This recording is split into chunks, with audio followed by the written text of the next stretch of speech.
ॐ नमः परमहंसास्वादितचरणकमलचिन्मकरन्दाय भक्तजनमानसनिवासाय श्रीरामचन्द्राय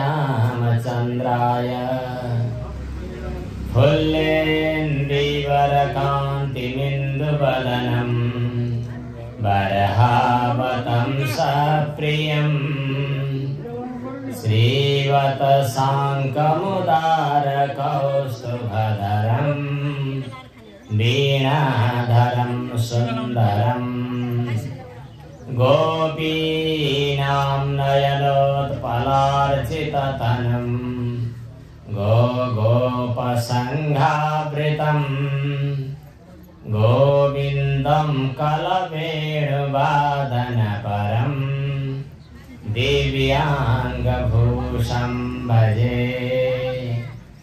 ध्येयं सदा परिभवघ्नमभीष्टदोहम् तीर्थास्पदं शिवविरञ्चिनुतं शरण्यम् मृत्यार्तिहं प्रणतपालभवाब्धिपोतम् वन्दे महापुरुषते चरणारविन्दम् योऽन्तः प्रविश्य मम वाचमिमां प्रसुप्तां सञ्जीवयत्यखिलशक्तिधरः स्वधाम्ना अन्यांश्च हस्तचरणश्रवणत्वगादीन् प्राणान्नमो भगवते पुरुषाय तुभ्यम्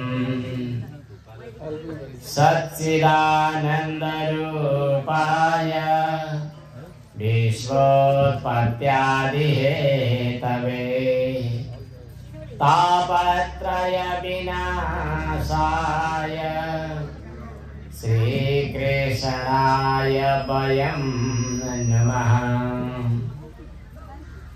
कृष्णाय वासुदेवाय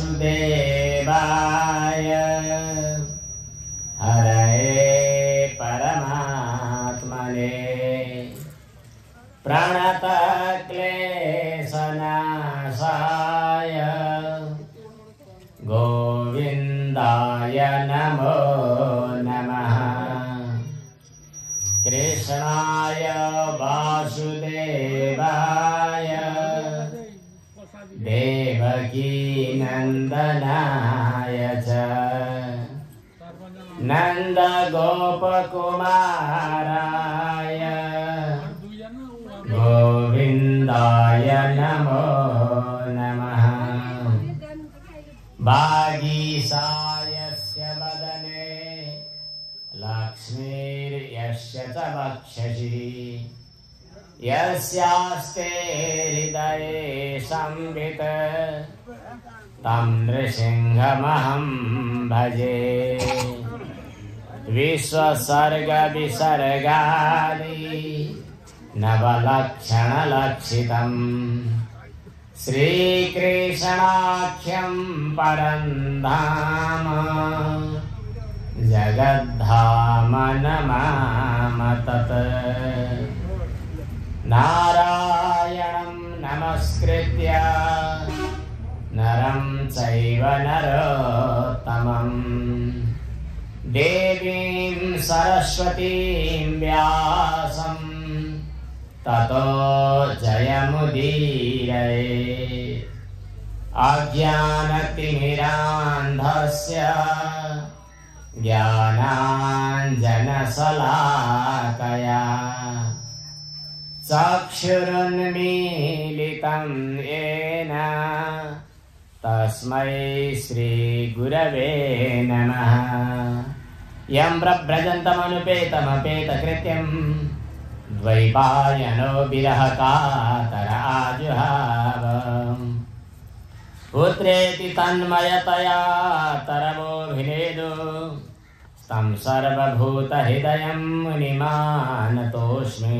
आनन्दकन्द श्रीकृष्णचन्द्र भगवान् को श्रीमद्भागवत भगवान् को सद्गुरुदेव भगवान को वैदिक सत्य सनातन धर्म को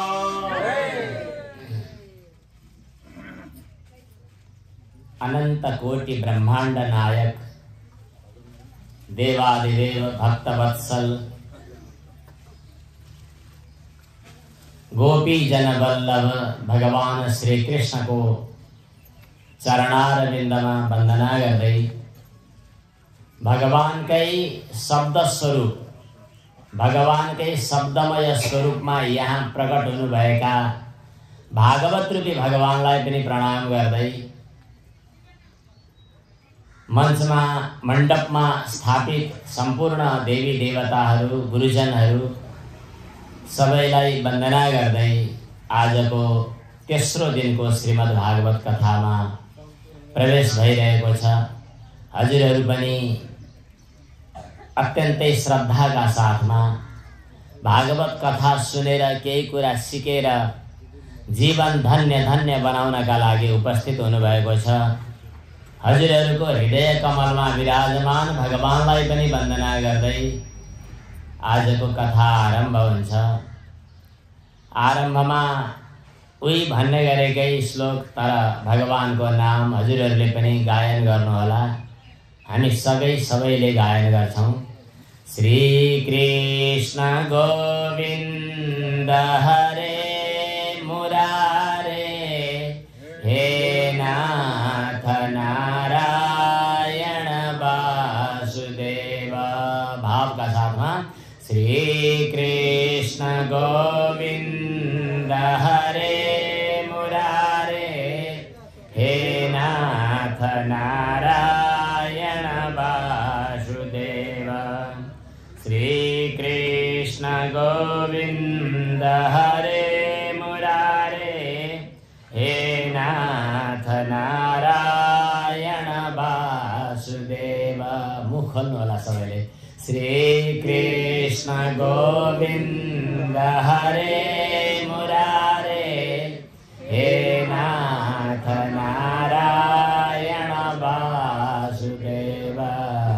श्री कृष्ण गोविन्द हरे मुरारे हे नाथ नारायण वासुदेव।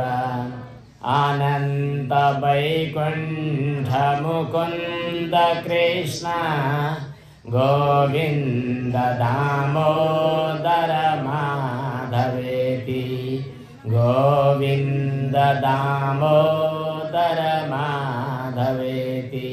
पतित पावन भगवन् नाम को। गत 2 दिनका कथा प्रसङ्गमा श्रीमद् भागवतका प्रथम र द्वितीय स्कन्धका सारहरू हामीले प्रस्तुत गरेका थियौं। आज तृतीय स्कन्धबाट शुभारम्भ हुन्छ। हरेक स्कन्धको अलग अलग नाम राखिएको छ। यो तेस्रो स्कन्ध हो सर्ग स्कन्ध। सर्ग भनेको सृष्टि। यहाँभन्दा अगाडि आएका 2 स्कन्धहरूमध्ये पहिलो स्कन्धको नाम हो अधिकार स्कन्ध अथवा श्रीमद् भागवत सुन्ने कस्ताले भन्ने कस्ताले। सुन्नेलाई श्रोता भन्छन्, हजुरहरूलाई थाहा छ नि। भन्नेलाई वक्ता, सुन्नेलाई श्रोता भन्छन्। कोही कोही सुन्दा सुन्दै निदाउनु भयो भने श्रोता पनि भन्छन्। श्रोता अनि श्रोता अनि पुरै काट्न मात्रै आउनेलाई सरौता पनि भन्छन्। श्रोता श्रोता सरौता। हजुरहरू त श्रोता, तर श्रोताहरूको स्तर श्रेणी 3 किसिमको हुन्छ। एउटा उत्तम भनेको 1 नम्बर फर्स्ट, अनि दोस्रो चाहिँ मध्यम सेकेन्ड डिभिजन भन्छन् अचेल, मध्यम वक्ता श्रोता। अनि अर्को चाहिँ कनिष्ठ अर्थात् थर्ड क्लास वक्ता श्रोता। के कराइरहन्छ हो बिचमा? कथा सुन्दैन कि क्या हो माइकले? भक्तवत्सल भगवानको। अब उत्तम वक्ता श्रोता कस्ता हुँदो रहेछन् त भन्दा जसले भागवत बाहेक अरू केही जीवनमा चाहिएन, मलाई भागवत कथा सुन्न पाए हुन्थ्यो भन्न पाए हुन्थ्यो अरू मलाई केही गर्नु छैन भन्ने। साक्षात सुखदेवजी वक्ता, घर गृहस्थी पनि छैन, यजमानले दक्षिणा दिए झोलामा हाल्नुला भन्नु पनि छैन, यजमानलाई कसैसँग मैले यत्रो सप्ताह गरेँ देख्यौ भनेर धाक लगाउनु पनि छैन। 7 दिनमा मृत्यु हुँदैछ भन्ने थाहा पाएर मलाई अरू केही चाहिएन, राज्य चाहिएन, सम्पत्ति चाहिएन, परिवार चाहिएन भनेर छोडेर गङ्गाको किनारमा बस्ने यजमान परीक्षित उत्तम किसिमका श्रोता। आत्मा राम भन्छन्, आफैमा रमाउने, अरू कुनै व्यवहार नचाहिने यस्ता परमहंस ज्ञानी सुखदेवजी उत्तम वक्ता हुनुहुन्छ, प्रथम श्रेणीका, जसलाई भागवत सुन्नु र भन्नु बाहेक जीवनमा अरू प्रयोजन केही छैन। अब दोस्रो वर्गका वक्ता श्रोता को रहेछन् त भन्दा वेदव्यास र नारद मुनि। वेदव्यासलाई लोकोपकार समाज सेवा गर्नु छ। हिजो अस्ति कता चिठी आइराखेको थियो एउटा, अचेल के विशेषण थपेछन् कुनै समाजसेवी फलाना भनेर लेखिरहेको थिए यो व्यक्तिलाई पनि। म त समाजसेवी भनेको त आज नेताहरूलाई भन्थे, समाजको सेवा गर्नु पर्यो मैले भनेको छ, अनि दिमागमा तनाव बोकेर हिँडेको छ। आजको समाजसेवी जस्तो त होइन, तर वेदव्यासको जीवनमा वेदव्यासको चाहना के थियो त भन्दा लोकको उपकार गर्छु भन्ने थियो। समाज सुधार कसरी गर्ने, यी बिग्रेका मान्छेलाई कसरी बुद्धि सिकाउने, यस्तो सोच्नु भनेको चाहिँ लोकोपकारको भावना हुनु भनेको मध्यम श्रेणीको श्रोता। हाम्रो यो भागवतले समाजको कल्याण होस्, मान्छेमा प्रेरणा जागोस्, परिवारजन सबैमा कल्याण होस्, धर्म सिकुन्, कर्तव्य सिकुन्, अरूको पनि भलो होस् भनेर अरूतिर बाहिर दृष्टि दिने, बहिर्मुखी हुने। खास शास्त्रको मूल सिद्धान्त चाहिँ आफू सुधार भयो भने समाज आफै सुध्रिन्छ। समाज सुधार गर्छु भन्नुभन्दा पहिले हजुर आफू सुध्रिनुपर्छ है भन्छ है मूल चिन्तन चाहिँ। तर हाम्रो स्वभाव त यस्तै छ। लोकोपकारका लागि पुराण रचना गरेर वेदको विभाग गरेर पनि मनमा सन्तोष नभएपछि भागवत सुन्न आउने श्रोता वेदव्यास अनि वक्ता नारद मुनि, जो लोकोपकारका लागि नै हिँडिरहनुहुन्छ नारद मुनि, मध्यम कोटिका वक्ता श्रोता। अब कान्छा कनिष्ठ श्रेणीका थर्ड क्लासका वक्ता श्रोता चाहिँ जसले अरू काम गरौ फुर्सद भए यसो मौका मिलाएर कथा सुन्न जाउँ भन्ने चाहिँ तृतीय श्रेणीका। ती सौनकादि ऋषिहरूले यज्ञ गर्दैछन्, पूजा पाठ गर्दैछन्, स्वाहा स्वाहा गर्दैछन्। 88,000 ऋषिहरू जम्मा भएका छन्। अनि मौका मिलेपछि फुर्सद भएपछि बल्ल भागवत सुन्छन्। यो चाहिँ कनिष्ठ श्रेणीका वक्ता श्रोता।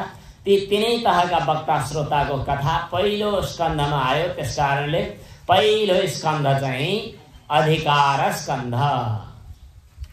अब दोस्रो स्कन्धमा चाहिँ साधनको कुरा बताएको छ, साधन स्कन्ध, जो हिजो चर्चा गर्यौं।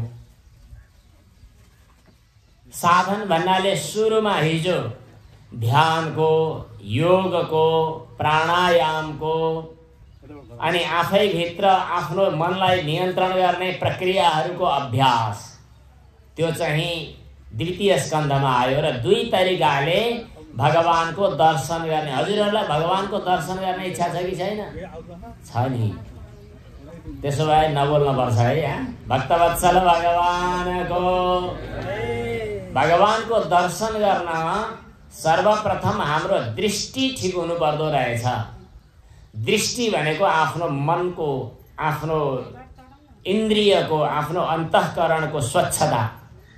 त्यसका लागि हाम्रा पूजा पाठ, योग अनि यी चाहिँ गंगा स्नान, मन्त्र जप, पूजा इत्यादि सम्पूर्ण साधनहरू चित्त स्वच्छ बनाउन, भगवानको दर्शन प्राप्त गर्ने योग्यता हुन।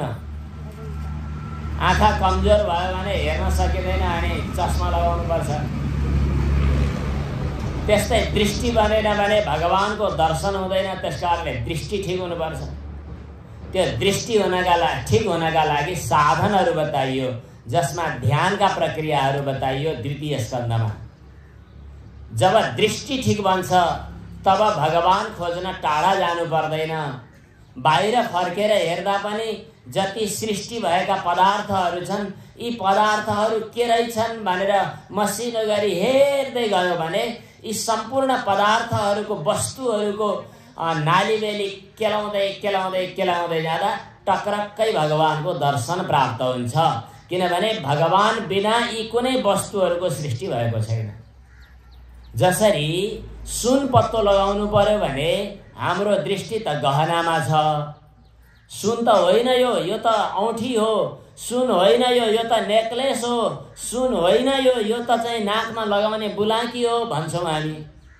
सुन थाहै छैन। तर ती जति नाम दिएको छ, जति आकार दिएको छ, त्यो सुनकै आकार हो। आकार दिँदा पनि सुन, नदिँदा पनि सुन। वस्तुतः सुवर्ण नै यी गहनाको रूपमा परिवर्तन भएको हो भनेर थाहा नपाउँदासम्म सुवर्ण दृष्टि बनेन। थाहा पाएपछि सुवर्णको साक्षात्कार भयो भने जस्तै जति पनि हामीले सृज्यमान पदार्थहरू देखिरहेका छौँ, यी पदार्थहरूको सत्ता, अस्तित्व मेरो प्रभुको अस्तित्वबाट टिकेको छ। मेरो भगवानको सत्ताबाट यी वस्तुहरू सत्तावान भएका छन्। अब एउटा हजुरहरू एकाग्र भएर सुन्नु भएको छ जस्तो लाग्यो। एउटा दृष्टान्त, एउटा प्रयोग देखाइदिउँ। हामीले कुनै पनि वस्तुलाई लिएर छ भन्छौँ है। यो फुल छ, यो फल छ, यो पैसो छ, घडी छ, औँठी छ, हरेकमा छ जो भन्छौँ त्यो छ भन्ने चिज जो नि त्यसलाई संस्कृतमा भन्नुपर्दा सत्ता, अस्तित्व भन्छन्। सत्ता, त्यो सत्ता भनेको के चिज हो? अनि घडी, औँठी, मोबाइल, पुस्तक, पैसा भनेको के चिज हो? यति खोज्यो भने भगवानको साक्षात्कार गर्न सजिलो हुन्छ। हरेक वस्तुहरूको नाम लियो, हरेक वस्तुहरूको रूप हेर्यो भने ती नाम र रूप चाहिँ अस्थायी हुन्, अनित्य हुन्, क्षणिक हुन्, नष्ट हुनेवाला हुन्, चेन्ज हुनेवाला हुन्, सकिन्छन्। प्रलय विलय हुन्छ, कुहिन्छ, खत्तम हुन्छ। तर ती हरेक अनित्य पदार्थमा पनि रहने जो सत्ता हो, अस्तित्व हो, नेपालीमा छ भन्छौँ, हिन्दीमा है भन्छन् क्यारे, अङ्ग्रेजीमा इज, वाज के भन्छन्। त्यो अस्तित्व जो हो, त्यो सत्ता जो हो, त्यो के हो त? वस्तु समाप्त हुँदा पनि समाप्त नहुने एउटा फल केही दिन पछाडि कुहिन्छ। तर हामीले छ जो भन्छौँ त्यो अस्तित्व चाहिँ त छ नि। हो त्यो अस्तित्व, त्यो सत्ता चाहिँ मेरो परमात्मा हो, मेरो भगवान हो। हरेक पदार्थहरूलाई लिएर हामी छ छ छ जो भन्छौँ त्यो त्यही परमात्मा सत्ता हो। अब यसरी बुझेर हेर्ने हो भने बाहिर जति देखिएका यी वस्तुहरू छन् मेरो भगवानको सृष्टिको प्रकट अवस्था हो। त्यसकारणले सबै भगवानको स्वरूपमा हुनुहुन्छ। त्यसै भएर त प्रणाम गर्दा नारायण भन्ने गरेको, नत्र किन भन्न परेको थियो? कुनै व्यक्तिलाई नमस्ते गर्नु पर्यो भने नारायण भनेको के हो त?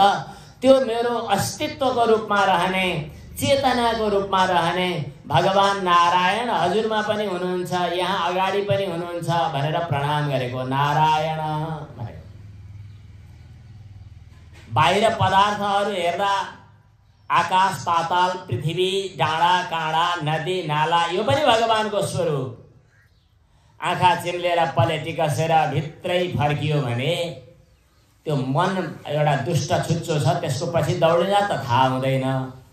तर त्यो मनलाई नियन्त्रण गर्ने शैली एउटा तरिका छ। त्यो तरिकाबाट नियन्त्रण गरेर आँखा चिम्लिएर भित्रै आफूलाई हेर्यो भने त्यहाँ प्रकाश प्रकाश, उज्यालो उज्यालो, अनि सबैको सञ्चालन गर्ने म त शरीर पनि होइन, म प्राण होइन, इन्द्रिय होइन, मन होइन, बुद्धि होइन, अहङ्कार होइन, तर मको हो त्यो पूर्ण प्रकाशको अंश हो। त्यो पूर्ण प्रकाशबाटै प्रकाशित भएको म आत्मसत्ता, म भित्र विराजमान परमात्मा। त्यही परमात्माको प्रकाश पाएर म बोल्ने भएछु। त्यही परमात्माको सत्ता पाएर यो मुर्दा पनि हिँड्ने भएछ। एकजना साथी हुनुहुन्छ कि देवघाटमा बस्नुहुन्छ, पढाउनुहुन्छ। उहाँले परिचय दिँदा भनेको के एकपटक अनौठो भयो। सोध्छ नि मान्छेले, तपाईँको नाम के हो? मेरो नाम यो हो। तपाईँ के काम गर्नुहुन्छ? मैले मुर्दालाई बिउजाउँछु, मुर्दालाई जिउँदो बनाउँछु।